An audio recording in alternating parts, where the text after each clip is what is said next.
દાહોદના સંજેલીમાં મહિલા સાથે થયેલા અમાનવીય વ્યવહાર મામલે 15 જેટલા લોકો વિરુદ્ધ ફરિયાદ નોંધાઈ હતી, જેમાંથી 12 લોકોની ધરપકડ કરવામાં આવી છે, જેમાં 4 પુરુષ અને 4 મહિલા સહિત 4 બાળકિશોરનો સમાવેશ થાય છે।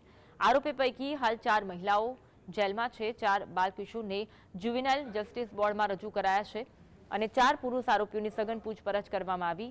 આ ઘટનામાં 3 આરોપી હજી ફરાર છે। પોલીસે મહિલાને ગોંધી રાખવાનો, અપહરણનો તેમજ અપમાનિત કરવા જેવા ગુનાઓ નોંધી આગળની કાર્યવાહી હાથ ધરી હતી। દાહોદ જિલ્લાના સંજેલી તાલુકાના ઢાલસીમલ ગામના આ 28 તારીખના રોજ બનેલી ઘટના હતી।